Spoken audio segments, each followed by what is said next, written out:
प्रार्थना कौन करेगा? पंचरत्न दिव्य श्लोक पढ़ो। हरे कृष्ण। अजोऽपि सन्न्यायात्मा प्रकृतिं स्वामनिष्ठाय सम्भवाम्यात्ममायया यदा यदा हि कर्मस्य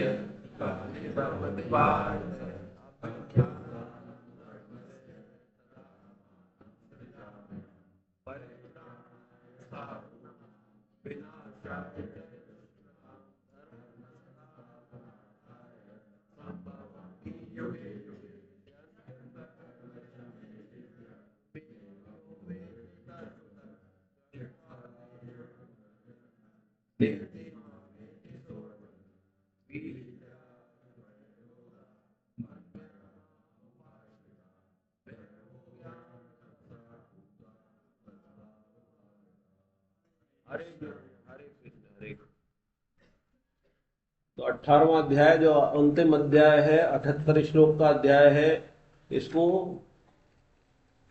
कलुष अध्याय भी कहते हैं, एक अध्याय वाली गीता भी कहते हैं, क्योंकि इसमें पूरी गीता का सार है। कुछ श्लोक इसमें गहराई से कहे जो पहले नहीं कहे थे, और जो पहले कम कहे थे वो ज्यादा कहे हुए।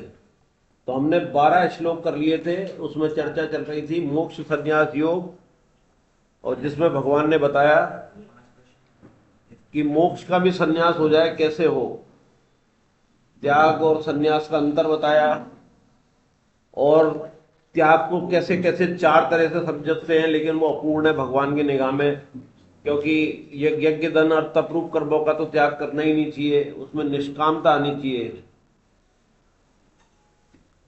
इसको करते करते हम आ गए थे 12वें श्लोक पर, और 12वें श्लोक पे जो साधक संजीवनी में 16 पेज है, 16 या 18, 16 पेज है, उसको जरूर पढ़ना। साधक संजीवनी किस किस के पास है? तो बहुत कम के पास है। साधक संजीवनी तो ले लो, वहां तो 200 रुपये में मिल रही थी, 400 कीमत है, 200 में अभी भी मिल जाएगी। उनसे पूछना सीपी भावनानी जी से, वो कह रहा है उनसे बोल रखा है, उन्होंने कहा आते ही फोन कर दूंगा, तो 20 की बोल दी है मैंने। हाँ, तो 20 में से 1-2 तो मैं रख लूंगा, बाकी जो चाहिए 200 रुपये में मिल जाएगी। 400 है गीता प्रेस में, पर कोई स्पॉन्सर कर रहा है, बाकी पैसे दे रहा है। फ्री में भी दे सकते हैं वो, लेकिन फ्री का ठीक नहीं रहता है।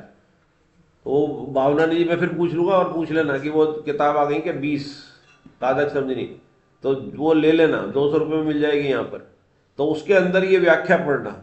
और कर्म रहस्य नाम की एक किताब भी है जो लगभग 76 पेज की है, वो स्वामी जी द्वारा लिखी हुई है। उसमें बहुत अच्छी तरह समझाया हुआ है, चार्ट के द्वारा भी समझाया है, क्यों हमने इस घर में जन्म लिया, क्यों हमारा ये वर्ण है, इसलिए क्यों वर्ण व्यवस्था को भगवान जोड़ देते हैं, जो पिछले 6 प्रश्नों में आ रहा था उत्तर, कि वो हमारे पूर्व जन्मों के कर्मों के आधार पर वर्ण का विभाग करते हैं। और वर्ण जो है एक तो जन्म के हिसाब से होता है, एक कर्म के हिसाब से होता है। अब एक ब्राह्मण जो है वो सैनिक बना हुआ है, बॉर्डर पर है, तो उसका इस जन्म में कर्म क्या होगा? क्षत्रिय वाला। लेकिन अगर वही काम क्षत्रिय करेगा, वो ज्यादा बेटर तरीके से करेगा, क्योंकि उसका जो जन्म उस वर्ण में इसलिए हुआ है कि वो क्षत्रियता के गुण उसके जन्मों से थे। इसलिए वो जो सवाल था 3/35 उसका, जो बच्चे ने पूछा था कि दूसरे के धर्म में जाने में भैंस नहीं लगता कि हम कमजोर हो जाते। अपने ही धर्म वाला काम अगर बेस्ट करेंगे तो उसके धर्म का मुकाबला भी रहेगा हमारा बराबर। और दूसरा जो वर्ण आश्रम भगवान ने बनाया है, तो जैसे टांग है, पेट है, मुंह है, सिर है, हाथ है। अब ये तो है इंटेलेक्चुअल, ये क्या है एडमिनिस्ट्रेटिव, ये क्या है पोषण वाला, और वो भागदौड़ वाला सेवा का। तो अगर हाथ वाला काम पैर करने लग जाए, पैर वाला हाथ करने लग जाए तो कैसे होगा? और पैर अपना काम नहीं करे, छोड़ दे अपना काम, और बुद्धि कहे कि यार वहां चलना, पैर मना कर दे, तो बुद्धि की उपयोगिता खत्म। पेट कह रहा है कि मैं ये खाऊंगी और हाथ खिला दे कोई दूसरी चीज, मुझे भूख लगी है तो मुझे ये खाना है, और मन ने भी गलती कर दी कि कचौड़ी समोसे खा ले। पेट कह रहा है पौष्टिकता के लिए मुझे दाल खानी है, हरी सब्जियां खानी है, दूध लेना, दही लेना, और वो स्वाद देख रहा मन। तो सब तरफ से गलती हो गई ना, अपना अपना धर्म नहीं निभा रहे। तो धर्म की उद्देश्य इतना तगड़ा है कि सब इंपॉर्टेंस इतनी तगड़ी है, सब चीज धर्म निभाती है। शरीर में भी अपने धर्म निभा रहा है। आज के सत्संग किसने सुना? स्वामी जी का सुना ना? तो क्या खास बात थी उसमें? आज का कठिन था बहुत, लेकिन खास बात जो सार आखिरी में कह गए हो कि आप जो बातचीत करते हो, ये बातचीत से सीखना होता है, ज्ञान हो सकता है, लेकिन अनुभव जो है वो स्वयं में होता है भक्ति का। तो अनुभव जो होगा वो अकेले में होगा, स्वयं का होगा।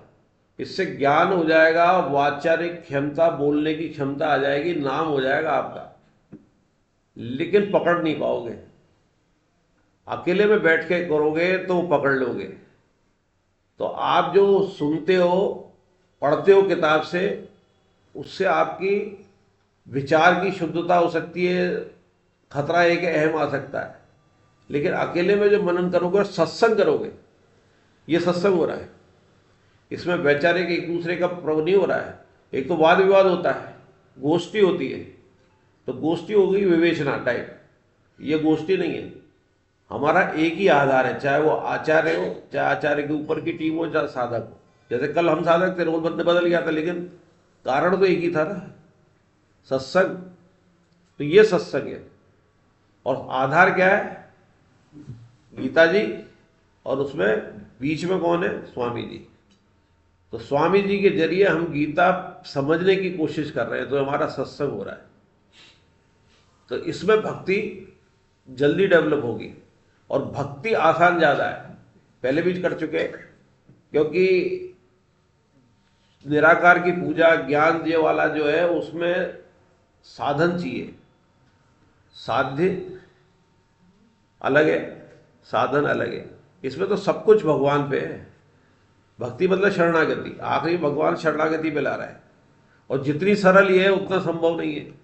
इसमें घमंड नहीं आएगा, आश्रय अपना नहीं है, भगवान के ऊपर सब कुछ छोड़ दिया है।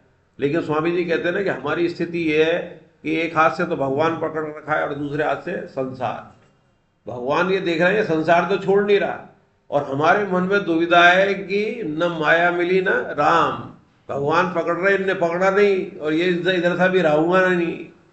तो ये द्वंद्व दुविधा ही, अभेद बुद्धि ही भेद करा देती है। भेद है तो अभेद बुद्धि, लेकिन भेद करा देती है। और जब तक द्वैत रहेगा तब तक भगवान नहीं मिलेंगे। तो अब ये अपन ने पिछली बार पढ़ा था, यदि प्रारब्ध से, दूसरा वाला पढ़ रहे थे, पेज नंबर 311 नई किताब का। तो यदि प्रारब्ध पहले से निश्चित है, ये पढ़ लिया था ना पहला वाला, तो दूसरा पढ़े, यदि अर्थ और काम। कौन पढ़ेगा? दूसरा पढ़िए, गालो साल। यदि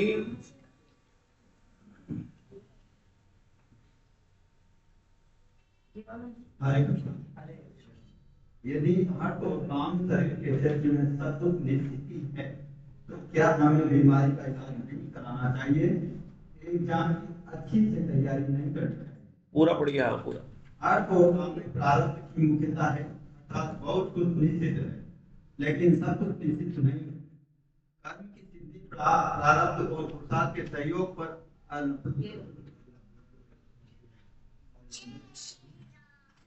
कर्म की सिद्धि प्रारब्ध और पुरुषार्थ के सहयोग पर अवलंबित है। जैसे खेत में बिना बोए कोई चीज पैदा नहीं होती, वैसे ही बिना पुरुषार्थ के प्रारब्ध काम नहीं देता है। पुरुषार्थ मनुष्य संसार में उपलब्धि के झंडे गाड़ता है, परंतु भाग्य के बदौलत बिना निकम्मा व्यक्ति अपयश नहीं पाता है। जैसे तेल के गर्म होने पर दीपक बुझ जाता है, ऐसे ही कर्म के अभाव में प्रारब्ध भी सुप्त हो जाता है। प्रारब्ध में कोई कई भेद होते हैं, जैसे तीव्र प्रारब्ध जो खोकर रहता है और मंद प्रारब्ध जिनमें कोई प्रयोजन संभव है। शारीरिक या मानसिक बीमारी प्रारब्ध के कारण भी होती है और आहार विहार में अनियमितता या संक्रमण इत्यादि के कारण भी। हमें नहीं पता बीमारी कैसे हो और शरीर कैसे स्वस्थ रखना हमारा प्राथमिक कर्तव्य है, अतः हमें इलाज लेना चाहिए।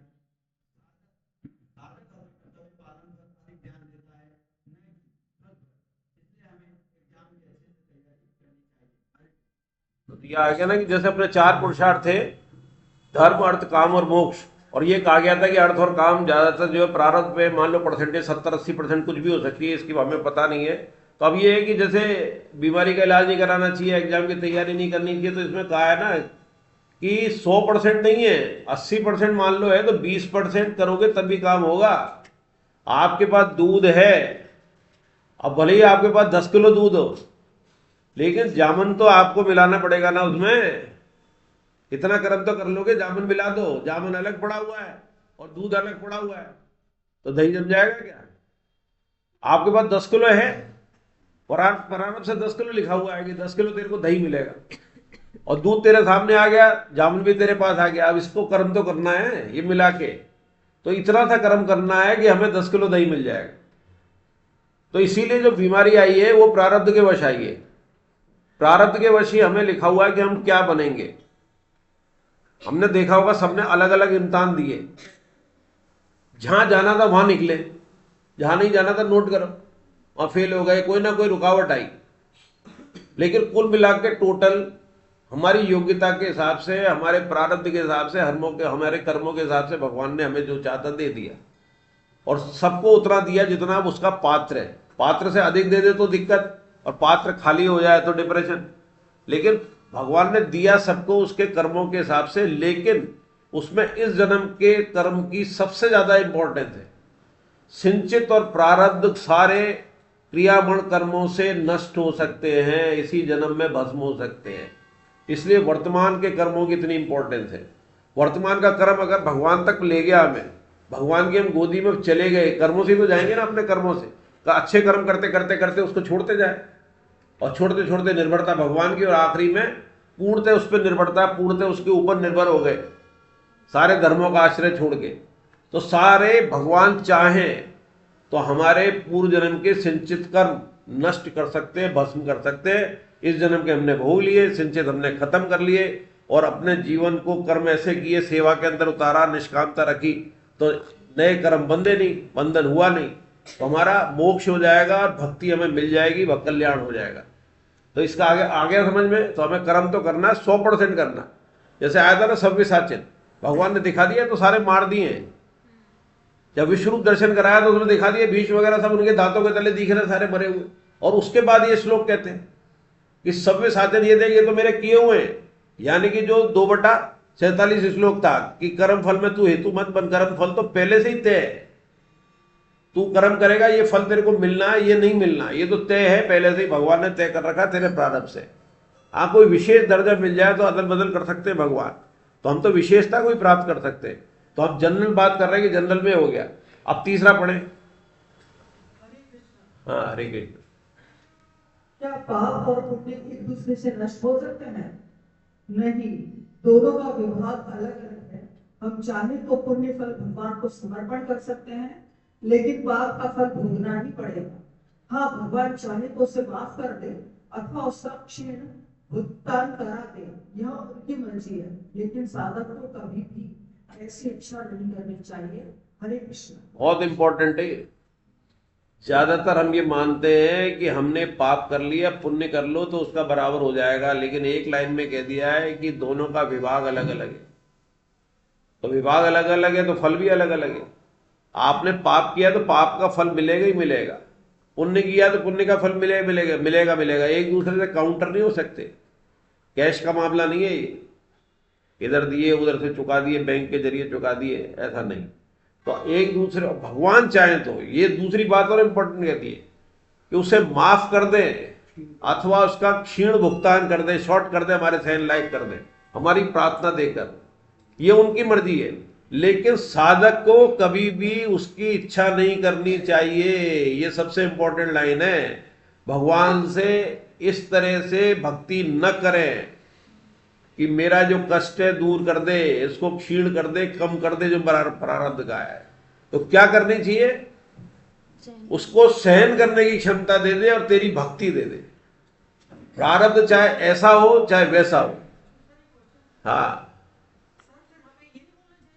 क्या? हमसे जाने अनजाने में कोई गलती हुई तो माफ कर दीजिए। माफ करना अलग है, लेकिन पुण्य के द्वारा उसको काउंटर करना अलग है।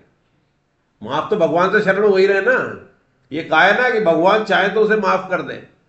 लेकिन माफी से बेहतर है ना आप ये मांगो ना बैठो, माफी से क्या मांगो बेहतर कि उसको सहन करने की क्षमता दे दो, तेरी भक्ति दे दे। अच्छा प्रारब्ध आएगा तो क्या होगा?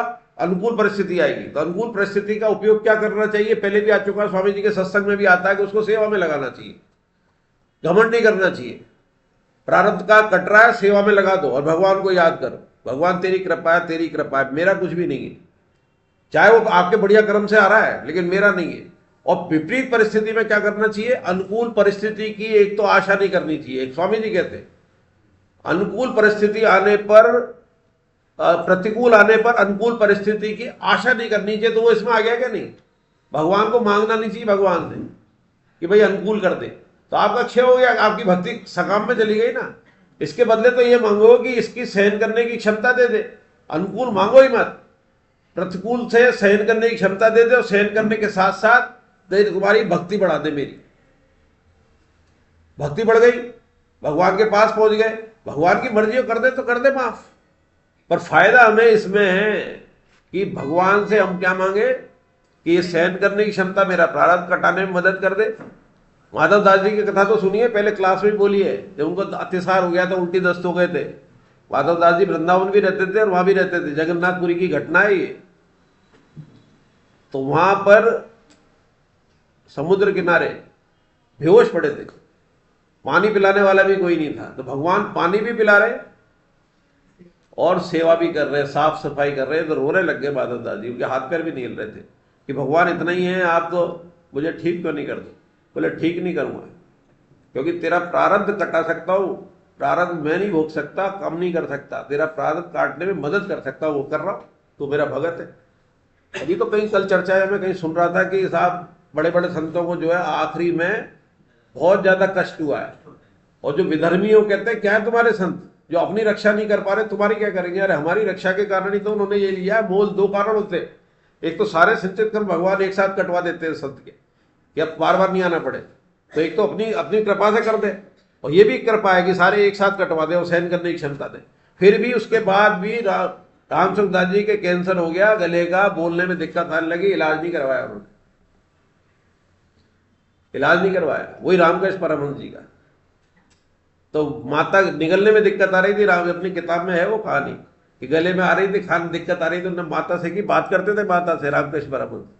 उनने कहा कि माँ मैं खा भी नहीं पा रहा हूँ। तो बोले अरे पगला है तू, अभी तक सीखा ही नहीं, तेरी आत्मा सब में है ना, तेरे दूसरे जो खा रहे हैं उनको देख ले, तू खा ही रहा है उन्हीं के जरिए। जैसे अभी इसी में आएगा क्लास में आगे कि वो एक भक्त है ना ज्ञानदीप कौन से, तो वो कहीं चर्चा चल रही थी, तो उसमें कहा कि सबकी आत्मा एक है चर्चा में। बोले हाँ। बोले इस भैंस में और आप में आत्मा एक है? बोले हाँ एक है।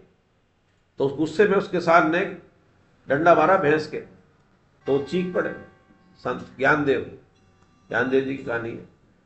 तो बोले दो डंडे और ये करा पड़े, दो डंडे के निशान उनके पीठ पे। जोड़ने की बात होती है, आपने उसमें इस स्थिति में पहुंच गई कि उसकी आत्मा मेरी आत्मा एक है। तो अभी आगे आकस्मिक मृत्यु और अकाल मृत्यु में क्या अंतर है, बहुत इंपॉर्टेंट है, आत्महत्या के बारे में बताएं। हाँ, पाप अगर पुण्य से नष्ट नहीं हो सकता, ये बात ठीक है, लेकिन तो प्रायश्चित क्या है? प्रायश्चित है पाप का, पुण्य का प्रायश्चित थोड़ी होगा। पाप का प्रायश्चित पाप का प्रायश्चित पाप की प्रायश्चित तब नष्ट हो जाता है कि करुणा के साथ पुकार करो भगवान से, और मैं तो उसके प्रायश्चित में है कि मेरे से गलती हो गई प्रभु, अनजाने में, जाने में भी हो गई, लेकिन अब मैं समझ पाया, उस समय मेरे जानकारी नहीं थी कि ये पाप होता है। जैसे वाल्मीकि का हुआ कि नहीं, उसने प्रायश्चित किया कि नहीं किया, तो भगवान ने कहा कि ये कर दे, ये बोल दे, तो मरा मरा में स्वीकार कर लिया, भगवान की कृपा हुई। तो प्रायश्चित में फिर शर्त ये है, वो दोबारा नहीं होगा। अब आपने उस चीज का प्रायश्चित कर लिया, रो लिए, पर हमारी तो ये खूबी है ना कि आज भगवान ने क्षमा कर दिया, अगले दिन से कोई काम चालू, तो प्रायश्चित कहाँ हुआ?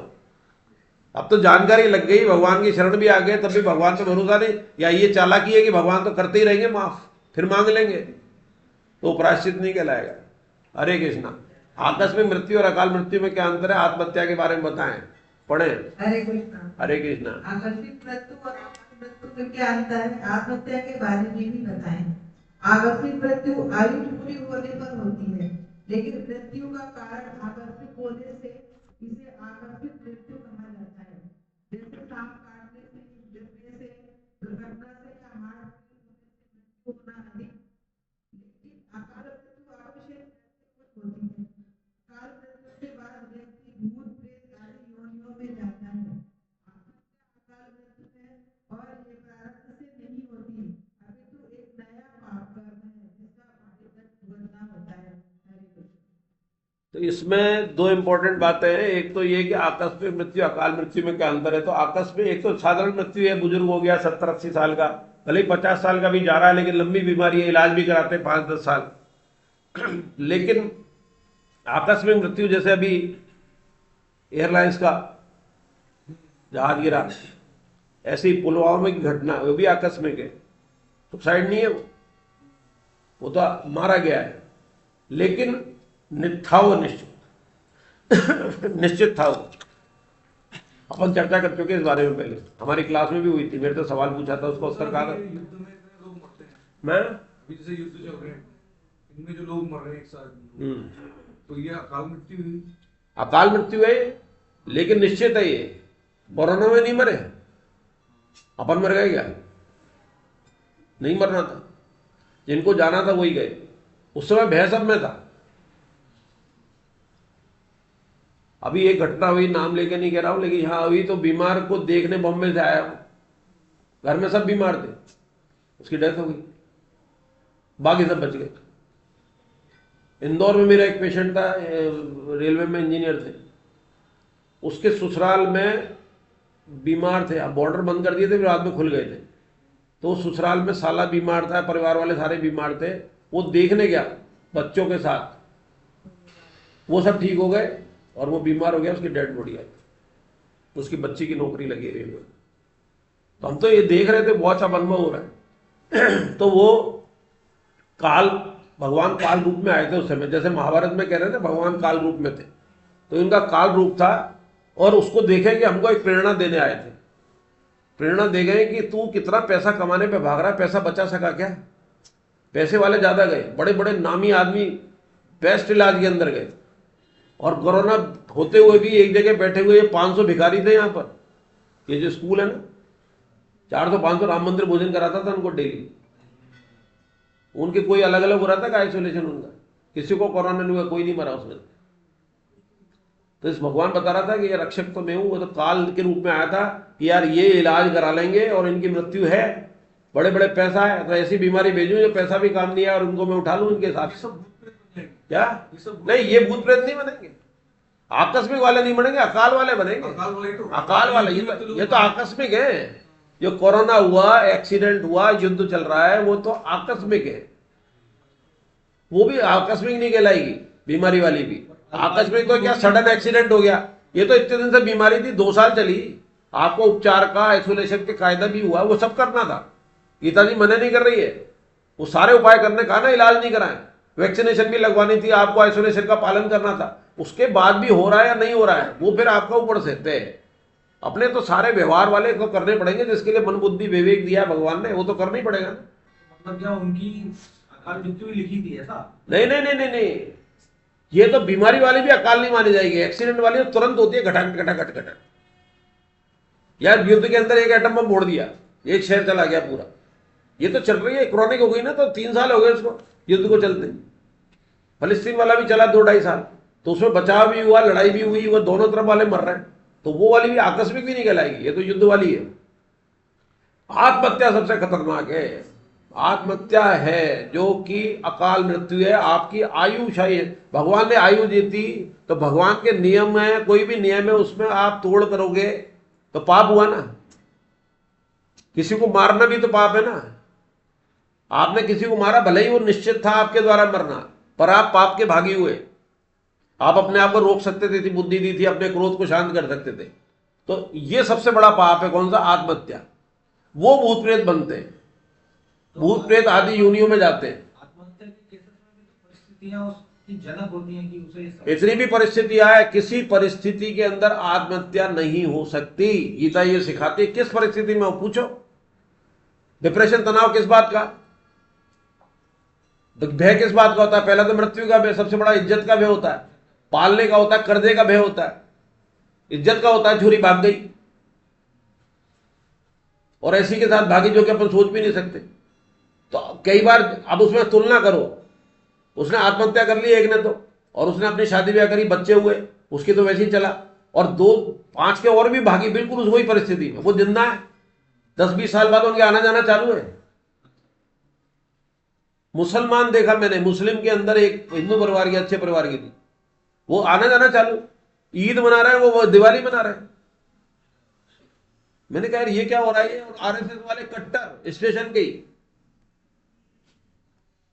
तो मतलब जो जिंदा रहे ना, तो उन्होंने तो जी तो लिया ना। ऐसे भी जो बच्चे सुसाइड कर रहे हैं, शायद उनके मन में भी नहीं, मन में क्यों है उनका? उनके साथ दिक्कत दूसरी है, जो एलन वाले कर रहे हैं उसमें दूसरी है। उनको कंपटीशन पे डाल दिया है, योग्य नहीं है। पहले करते थे क्या सुसाइड? जब कोचिंग चालू हुई थी, जब फिल्टर करके ले रहे थे। अब आपने बिजनेस बना लिया, तो बिजनेस के दुष्प्रभाव भी होने करेंगे। बिजनेस में फायदा भी होता है, नुकसान भी होता है, तो नुकसान भी हो रहा है। आपने बिजनेस के रूप में लिया। पहले था कि बंसल जी जब शुरू में आए थे, तो मैंने मेरे बच्चे को किसी को कराया था तो नहीं लिया उन्होंने, और हमने मंत्रियों का प्रेशर डाल दिया, तो एक ऐसी क्लास में ले लिया, वो सारे बर्बाद थे ऐसे, तो वो सब मस्त रहते थे सारे, उन्हें मालूम था फेल हुए होंगे, ऐश करने आए। वो एक ग्रेड बना गई थी, हमने कहा यार इसमें क्यों? बोले यार ये इसमें जितने जैक वाले आते हैं इसमें लेता, बंसल क्लास में पढ़ रहा है। हाँ, अगर इसमें देखा कि ये पहले 5 में आ जाएगा तो उसको अपग्रेड कर दूंगा। वही करता था, क्लास अपग्रेड A-B तक ले जाता था, नीचे GS तक थी, तो उसमें जेड भी डाल दिया उसने सीधे ही। जैसे जेड क्रांति चल रही ना, जैन जेड क्रांति, तो ऐसे ही डाल दिया उसमें।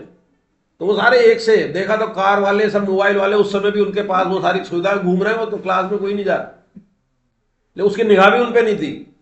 तो ये तो भैया उनको संतुष्ट करना है नेताओं को। तो सर फिर अकाल मृत्यु में केवल आत्महत्या हुई लगेगी क्या? केवल केवल हाँ, अपने सनातन में ही मानते हैं, जैन धर्म के अंदर इसको मानते हैं, एक्सीडेंट को। ये मेरे को जानकारी नहीं है बैठा जैन, सुभाष मेहता जी हमारे जैन थे, साथ में हमारे 15-20 साल गुजरे, तो उन्होंने ये एक बात कही थी, तो मैंने कहा था हमारे ये मानते हैं, और ये हमारे हाथ में है। कौन सी? आत्महत्या। 100% हम जिम्मेदार हैं, इसलिए पापी हमें 100%। और उसमें तो दूसरा है कि हम ड्यूटी कर रहे हैं, मर गए एक्सीडेंट में, उसने गोली मारी कोलगांव में, हमारी गलती थोड़ी थी, हम तो घूमने गए थे। हवाई जहाज में हमारी क्या गलती थी? सारे हवाई जहाज थोड़ी गिरते हैं, उसमें एक बचा भी, हम क्यों नहीं बचे? तो वो तो निश्चित था वो पहले से। तो ये आ गया समझ में, भारी दंड पाप के लिए। हमारी पिछली क्लास में एक लेडी थी, उसकी लड़की ने MDS करते करते सुसाइड कर लिया हॉस्टल में। तो उसको जब ये पढ़ रही थी तो खूब रोई क्लास में। उसको अकेले में भी धीरज खन्ना जी हमारे टीचर ने समझाया। उसने कहा कि ये तो बहुत बड़ी गलती है, यहां तक तो मैं सहन कर रही थी कि वो चली गई, लेकिन अब वो भूत प्रेत बन जाएगी, मैं क्या करूं?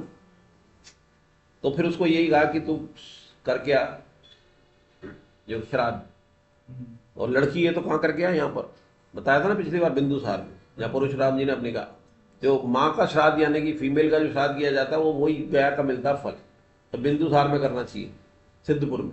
गया में सब पुरुषों का ही, हम दोनों का करते हैं, लेकिन बेस्ट फल यहाँ है, या उसमें लिखा है भागवतम में। हम जो भागवतम की क्लास अटेंड करते हैं, जो बिंदु सरोवर जिसमें भगवान के आंसू गिरे थे कर्दम ऋषि की भक्ति देखकर, तो वो बिंदु सरोवर बना, और वह सारे सिद्ध आए थे जब ये कर्दम ऋषि ने तपस्या की थी वहां पर, और कपिल भगवान उनके घर पैदा हुए थे, और माँ का जो सांख्य योग का जो उपदेश है वो भी वहीं दिया था, और सारे सिद्ध आए थे उस समय। तो वो सिद्धपुर कहलाई जगह, और वो जो सरोवर बना वो बिंदु सरोवर बना, आंख के आंसू से बना है, उसके दर्शन करके आने चाहिए, बहुत दूर भी नहीं है। पालनपुर से इस पे चले हाईवे पे अहमदाबाद की तरफ, 30 किलोमीटर ठीक पे लेफ्ट हैंड पे आ जाएगा लिखा हुआ सिद्धपुर। तो हम तो अंदर घुस गए 2-3 किलोमीटर में, कहा साहब गलत आ गए आप तो, ये करके वहीं तक बिल्कुल वहां से तो हाईवे दिखता है। पर बहुत अच्छी जगह थी, मैंने फोटोग्राफ भी भेजे थे, और जगह बहुत अच्छी, जाना चाहिए।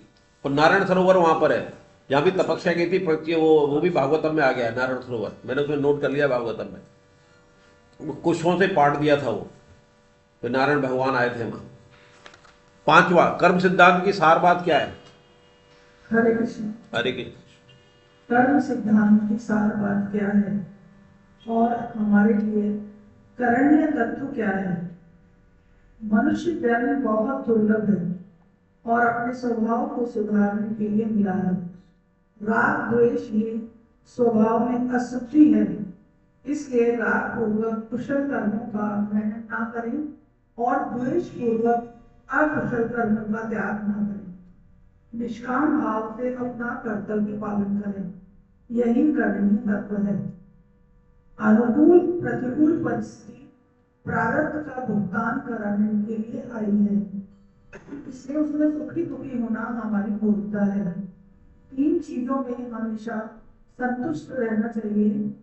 पहला, अपनी स्त्री में, चाहे वह सुंदर हो या नहीं, बट में आए जो भीड़, अर्थात हमारे कल्याण के लिए उससे बढ़िया पूरे विश्व में कोई और हो ही नहीं सकता।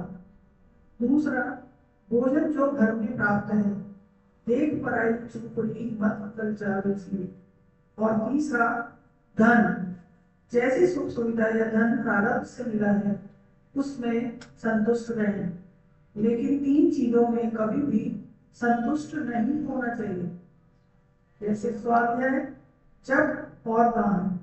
संतोष शुरू कर्तव्य स्वधारे भोजने धने, शिशु सेवा का कर्तव्य स्वाध्याय जपना बने। हरे कृष्ण। अब एक शॉर्ट में 5वें के अंदर भगवान ने कह दिया कि कर्म सिद्धांत की सार बात क्या है, का सार क्या है, बस ये बता दो। तो इस सार में दे दिया कि क्या है कि मनुष्य जन्म, पहली सार की बात क्या है, मनुष्य जन्म दुर्लभ है, इसको स्वीकार करें, बहुत हल्के में नहीं ले। मनुष्य जन्म दोबारा नहीं मिलना है, नहीं मिलना है, नहीं मिलना है। भगवान की कृपा हो जाए तो मिल जाए। तो हमें कैसे मिल सकता है? तो अपना स्वभाव, स्वामी जी कहते हैं कि अपना जन्म 2 ही चीज के लिए मिला है। पहला, अपना स्वभाव सुधारने के लिए, स्वभाव सुधर गया तो इसी में छुपी हुई मुक्ति है। जिसका स्वभाव सुधर गया, समता में जो आ गया, तो वो ही, ये समता की बात नहीं हो रही है कि समता में जो आ गया उसकी मुक्ति हो गई। तो पहला तो अपना स्वभाव सुधारने के लिए हुआ है। दूसरा, हम एक दूसरे के कर्जदार हैं, कर्जा उतारते जाएंगे तो पुराना कर्म बंधन से मुक्त, और नया बना नहीं रहे उससे संबंध। क्योंकि नया कैसे नहीं बना रहे कि उसकी सेवा में लगना, चाहे वो कैसे ही हो, सेवा में लगना है, सेवा करते रहेंगे, कर्मयोग होता जाएगा। और भगवान करा रहे हैं ये मानेंगे। अनुकूल प्रतिकूल परिस्थिति में कैसे रहना है बताई दिया, अभी थोड़ी देर पहले चर्चा हुई थी। प्रतिकूल में क्या करेंगे, अनुकूल में क्या करेंगे, समता भाव आ जाएगा। तो इसलिए क्या करना है कि राग द्वेष ही स्वभाव में अशुद्धि है।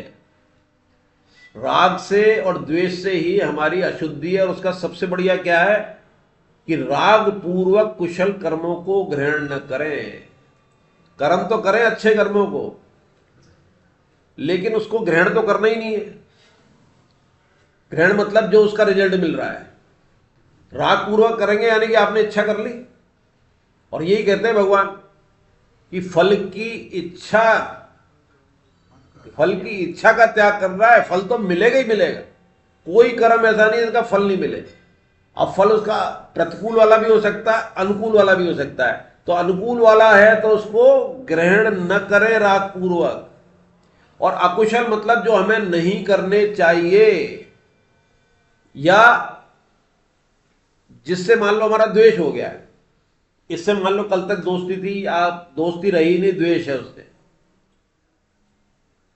अब उसके प्रति कोई भी भावना आए तो उस अकुशल कर्म है वो, तो उसका क्या द्वेष पूर्वक त्याग न करें। त्याग तो कर दिया आपने, लेकिन द्वेष मान लो उससे आपका मित्र है और लड़ाई हो चुकी, दुश्मन है, अब वो आपको उसके द्वेष पूर्वक कभी आ भी गया तो आपने उससे कम बात की, लेकिन द्वेष पूर्वक त्याग नहीं करना।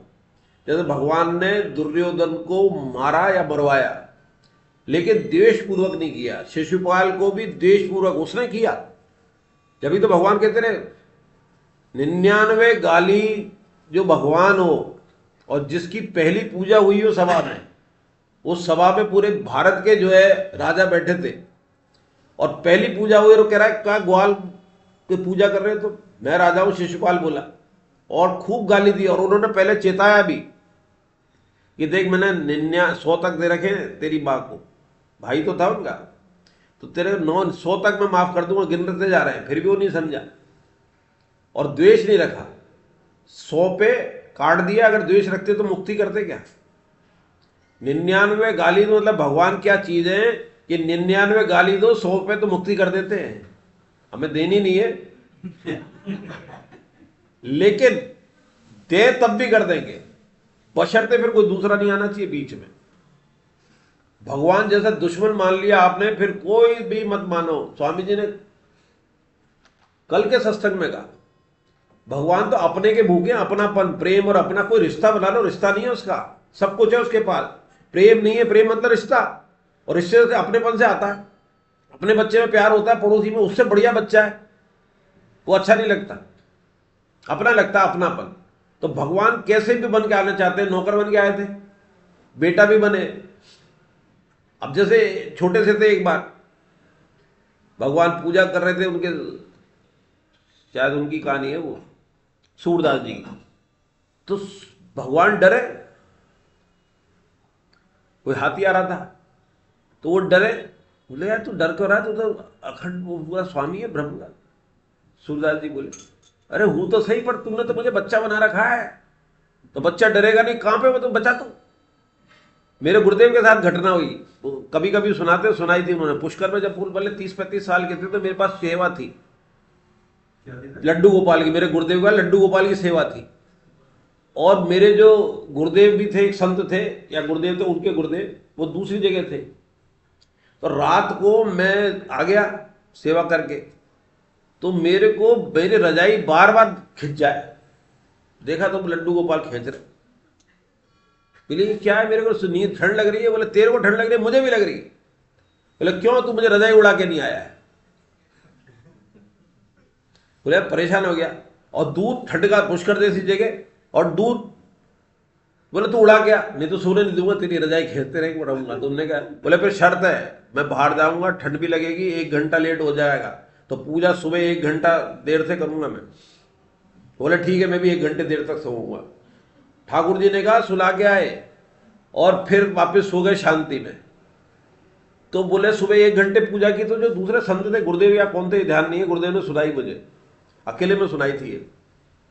तो बोले कि वो उन्होंने पूछा तू बता तू रात को उठ के कहां गया था? देख लिया उन्होंने। अब वो छुपाना चाह रहे हैं इस घटना को, भगवान की छुपानी चाहिए। तो मेरे से कहा तेरे को यार मन में आ रही है, आज कह रहा हूं। तो मेरे भी इतने दिन से तो पता नहीं कब थी, लेकिन आज याद आ गई। तो उन्होंने कहा कि पहले नानुकुर करते रहे, बोले बता, मुझे भी चैन नहीं आएगा। तो बोले ऐसे ऐसे घटना हुई। तो गुरुदेव ने कहा कि यार तू तो मेरे से आगे निकल गया। तो मतलब गुरु के पास तो जाने क्या क्या होता है। तो बस भगवान को जैसा बनाओ। तो कल जो स्वामी जी ने बात कही, आपने सुना था कल का सत्संग है? हाँ, उसमें देखना है, नोट करी, मैंने कल क्लास में भी कहती थी, सुबह ही सुना था, क्लास हो गई थी फिर 8 बजे। उन्होंने कहा कि रद्दी आपकी घर की होती है, प्रिय लगती है ना, रद्दी वाली लाइन कह दी, क्योंकि आपकी है, अपनी है। फटी हुई जूती भी प्रिय, फटे जूती भी प्रिय है, फेंकने को मन नहीं करता, देने को मन नहीं करता किसी को। सबके साथ रिश्ता है, क्यों? अपना माना है। तो ठाकुर जी को ऐसे अपना मान लो। रद्दी अपनापन से प्रिय लग रही है, हमें प्रिय इसलिए लग रहा है कि अपना माना ही नहीं है हमने। घर की सारी चीजें अपनी प्रिय लग रही है, स्थूल से लेके चेतन तक। तो हरे कृष्णा, आगे पढ़ो आप 13वां 14वां।